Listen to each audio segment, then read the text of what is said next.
Hello दोस्तों, नमस्कार, जोहार। आइए जानते हैं झारखंड की तमाम मुख्य बड़ी खबरें।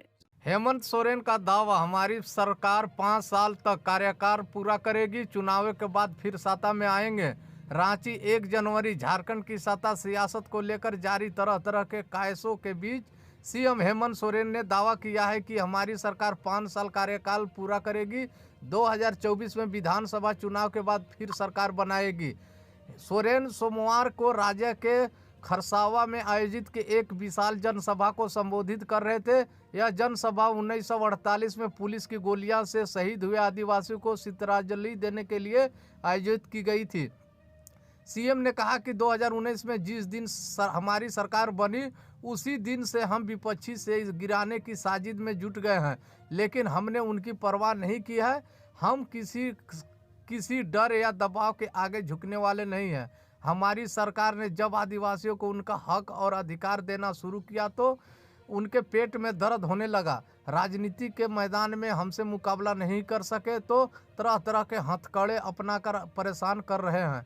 सीएम ने केंद्र सरकार को और विपक्षी दलों पर जमकर निशाना साधा और कहा कि जब अलग राज्य बना था तो सप्लर बजट था, परंतु पूर्व की सरकारों ने यहाँ पे संसाधनों को दोहन किया है और राज्य का सारा सिस्टम चौपट कर दिया है। झारखंड के युवा अब जागरूक हो चुके हैं। विपक्षियों को हम मसूबे पर पानी फेरने के लिए तैयार बैठे हैं।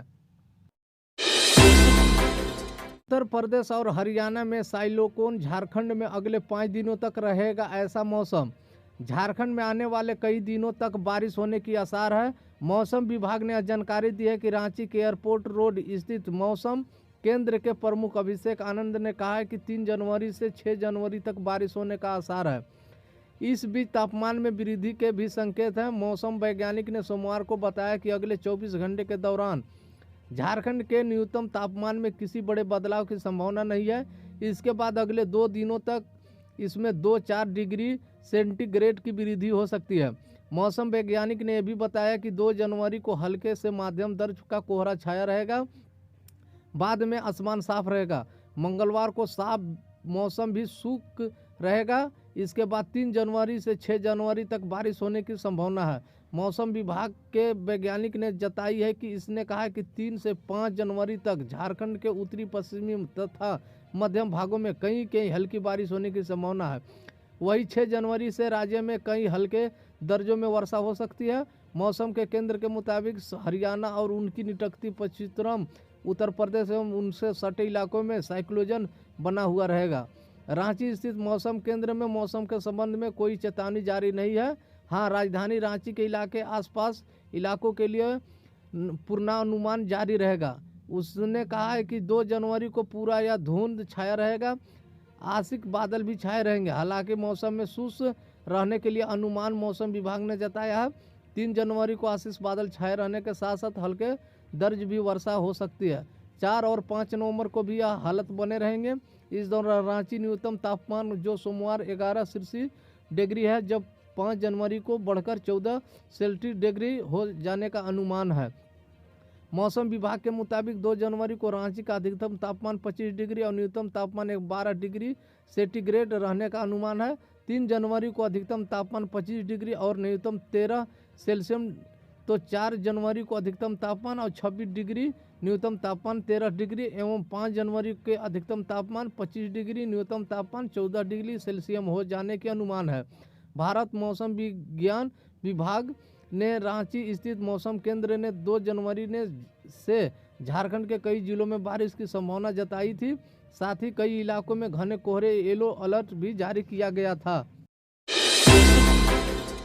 निशिकांत दुबे का दावा, सीएम हेमंत सोरेन देंगे इस्तीफा, पत्नी संभालेगी कमान।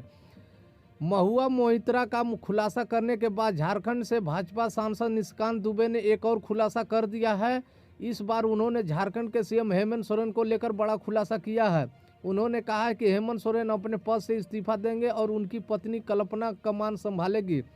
सूत्रों का कहना है कि हेमंत सोरेन की बात का डर कि प्रवर्तन निदेशालय के जो खिलाफ भ्रष्टाचार के मामले में जांच कर रहा है, उनके अरेस्ट किया जा सकता है। झारखंड मुक्ति मोर्चा के कार्यकारी अध्यक्ष ने अपनी पत्नी को सीएम बनाने की योजना बनाई है। झारखंड के गोड्डा से भाजपा सांसद दुबे ने कहा कि झारखंड के गांडे से विधायक सरफराज अहमद ने विधानसभा से इस्तीफा दिया है, उनका इस्तीफा स्वीकार हुआ है। उन्होंने एक्स पर लिखा कि राज्यपाल को कानूनी सलाह लेनी चाहिए। झारखंड विधानसभा का गठन 27 दिसंबर 2019 को हुआ। सरफराज अहमद का इस्तीफा 31 दिसंबर को हुआ। 1 साल से कम समय में चुनाव नहीं हो सकता। ये पार्टी हेमंत सोरेन का नहीं, शिबू सोरेन का है।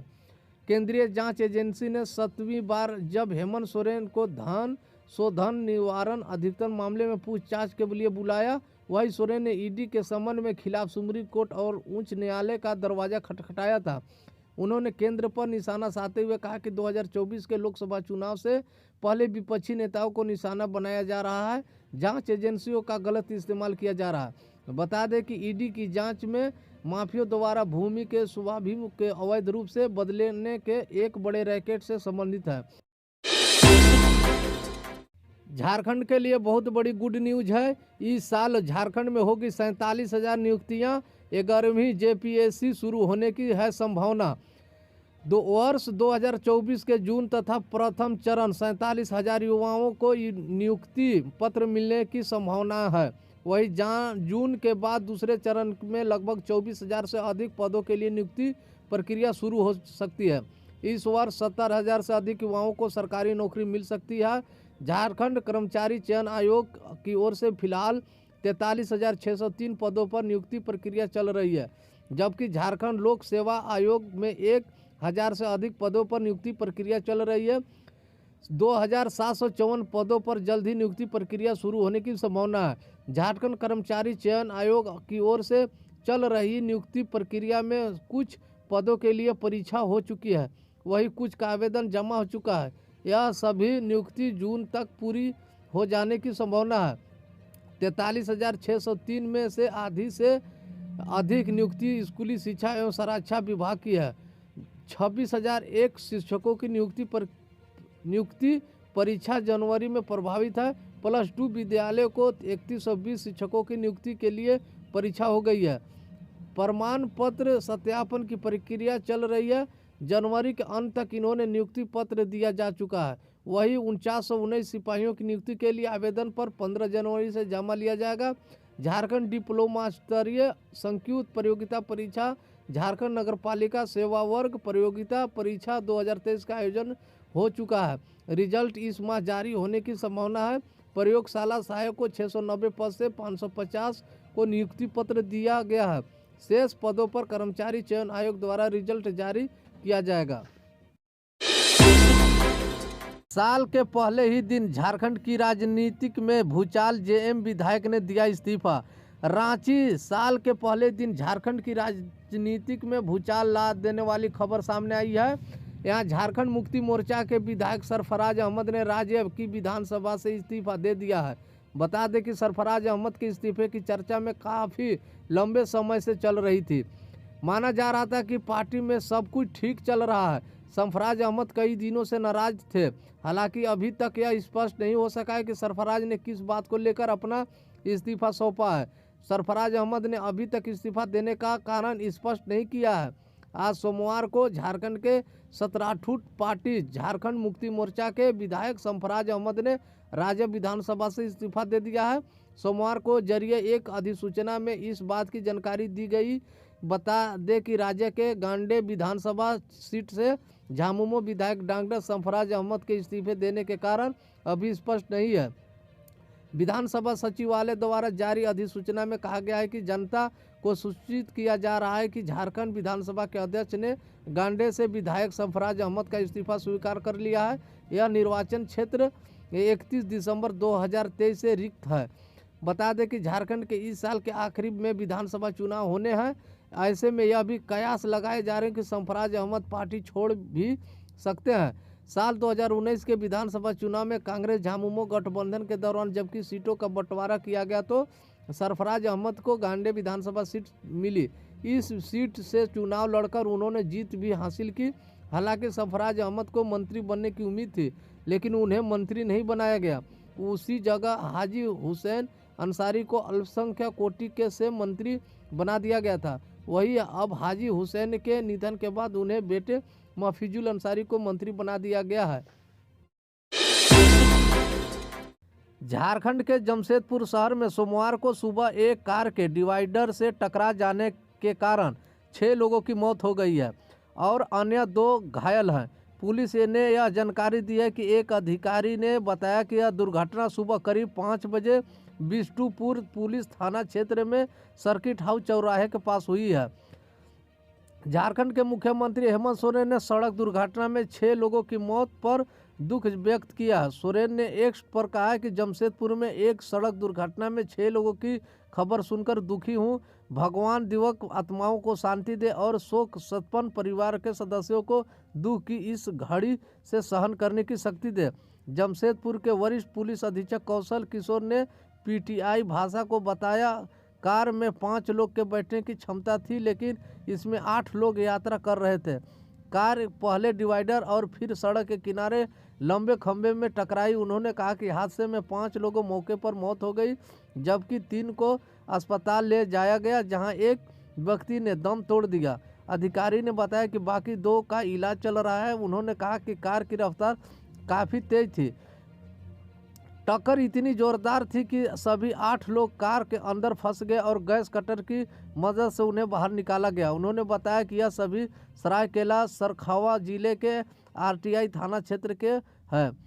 बाबा आश्रम के रहने वाले थे। अधिकारी ने बताया कि जानकारी के मुताबिक रविवार को देर रात तक उन्होंने लिट्टी बिहार का एक प्रसिद्ध व्यंजन पार्टी की। एसपी ने कहा कि फिर वे सोमवार सुबह करीब 4:30 बजे जमशेदपुर के लिए रवाना हुए। उनके परिवार सदस्यों ने उन्हें यात्रा में बचने के लिए कहा था, लेकिन उन्होंने परिवार की बात नहीं मानी। नए साल पर झारखंड शिक्षा विभाग का प्लान, स्कूल स्टूडेंट को मिलेगी ये सौगात। झारखंड के सरकारी स्कूलों के छात्र छात्राओं को शिक्षक इनोवेशन का 8 पाठ पढ़ाएंगे। नए साल 2024 में इसकी शुरुआत होगी। इसके लिए शिक्षकों को प्रशिक्षण किया जाएगा। प्रशिक्षण के बाद शिक्षकों बच्चों को प्रयोग करने के लिए तरीके बताएंगे। वर्तमान में स्कूली शिक्षा व संरक्षा विभाग ने शिक्षकों की टीम तैयार की है, जो रांची के प्रशिक्षण होगी। झारखंड शैक्षिक अनुशासन व प्रशिक्षण की परिषद में इसकी तैयारी कर रही है। प्रभावित स्टेज और मध्य स्टेज के यह प्रशिक्षण होगा। प्रभावित स्टेज का प्रशिक्षण कार्यक्रम 3 और 4 जनवरी 2024 को होगा। इसके लिए 72 शिक्षक व शिक्षिकाओं की सूची किया गया है। इसके क्लास 3 से 5 तक के शिक्षक शामिल होंगे। जेसीआरटी में 2 दिवसीय प्रशिक्षण का आयोजन किया जाएगा। प्रशिक्षण के बाद शिक्षक 1 सप्ताह के अंदर अपने स्कूल के बच्चों को प्रयोग तरीके से जानकारी देंगे। वही मिडिल स्टेज में 5-6 जनवरी को शिक्षण होगा। इसके बाद 62 शिक्षक शामिल हो रहे हैं। इसमें 6ठी से 8वीं क्लास के विषयवार शिक्षक शामिल होंगे। भाषा, विज्ञान और कला के शिक्षकों को इसके लिए लिस्टेड किया जाएगा। नवाचार प्रयोग करने के तरीके सीखने के बाद बच्चों के लिए होलिस्टिक रिपोर्ट कार्ड तैयार होगा। शिक्षक ट्रेनिंग व इनोवेशन सिखाने के बाद होलिस्टिक रिपोर्ट के कार्ड के लिए बने नोडल पदाधिकारी को रिपोर्ट देंगे। इसके आधार पर बच्चों को उनके इनोवेट के लिए रिपोर्ट कार्ड मिल सकेगा। सरकारें बदली पर नहीं हुआ पारा शिक्षकों की समस्या का समाधान। रांची, झारखंड गठन के बाद सर्व शिक्षा अभियान के तहत 2003 में पारा शिक्षकों को सरकारी स्कूलों में तैनात किया गया था।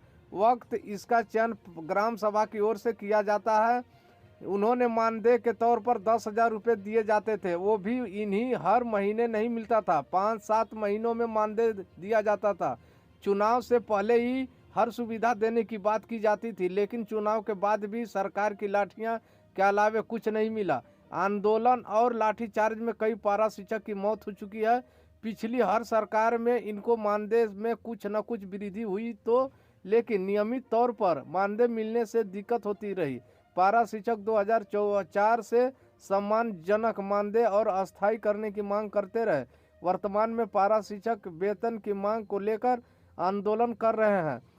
बीते बुधवार को राज्य भर के पारा शिक्षक मुख्यमंत्री आवास घेरने निकले थे। गुरुवार को सूर्योदय कुमार सोनू ने 10 जनवरी तक इनकी वार्ता मुख्यमंत्री से बात करने की कही। 2019 में झारखंड के जब हेमंत सोरेन की सरकार बनी तो पारा शिक्षकों को राहत हुई। हेमंत सोरेन में डुमरी विधानसभा के विधायक जगन्नाथ महतो को शिक्षा मंत्री बनाए गए थे। झारखंड के वे पहले शिक्षा मंत्री थे। उन्होंने पारा शिक्षकों पर पर्व त्यौहार पर एडवांस मानदेय दिया। उन्होंने पारा शिक्षकों को अस्थायी किया और पीएफ समेत कई सुविधा देने की घोषणा की। हालांकि इन्हें अभी तक मानदेय और पीएफ की सुविधा नहीं दी गई। 2021 में पारा शिक्षकों को मानदेय में बढ़ोतरी की गई। जो पारा शिक्षक टेस्ट पास थे उन्हें मानदेय पे 50% और जो पारा शिक्षक टेस्ट पास नहीं थे उनके मानदेय पे 40% की वृद्धि की गई। वही जो पारा शिक्षक आकलन परीक्षा पास कर गए उनके मानदेय 10% का बढ़ाया गया। हर साल 4% मानदेय बढ़ाया जाएगा। 1 नवंबर 2004 को पहली बार पारा शिक्षक समेत मानदेय और अस्थायी करने की मांग को लेकर आंदोलन किए। इस आंदोलन के बाद इन्होंने मानदेय में 1000 रुपये की बढ़ोतरी की गई। 2008 में अपनी मांगों को लेकर आंदोलन पर उतरे वक्त झारखंड के मुख्यमंत्री मधु कोड़ा थे। उस वक्त भी इनके ऊपर लाठी चार्ज किया गया था। गिरिनाथ सिंह की अध्यक्षता में हुई लेवल कमेटी बनाई गई जिसकी रविंद्रनाथ महतो, सुखदेव भगत, अर्पणा सेनुगुप्ता, पारा शिक्षक विनोद बिहारी महतो और पारा शिक्षक विनोद तिवारी सदस्य थे। कमेटी ने अपना रिपोर्ट सरकार को सौंप दी। रिपोर्ट के आधार पर नियम अनुसार बनाई गई लेकिन कुछ नहीं हुआ। 2010 में शिबू सोरेन मुख्यमंत्री बने। उन्होंने फिर से कमेटी बनाई। 2014 में फिर से मानदेय में बढ़ोतरी और अस्थायी करने की मांग को लेकर आंदोलन किया। 2014 में भी मारतीय अवकाश की सुविधा दी गई। 2016 में मांगों को लेकर फिर से आंदोलन पर उतरे। पारा शिक्षक तब मुख्यमंत्री रघुवर दास थे। 2018 में इनका आंदोलन फिर से तेज हुआ और कई दिनों तक अपनी मांगों को लेकर रांची के मोरादाबादी मैदान में बैठे रहे। इस पर आंदोलन में उस पर लाठीचार्ज किया जिससे कई पारा शिक्षकों की अपनी जान गंवानी पड़ी। रघुवर दास के कार्यकाल में इनके मानदेय 2 से 3 महीने देर से मिलता रहा।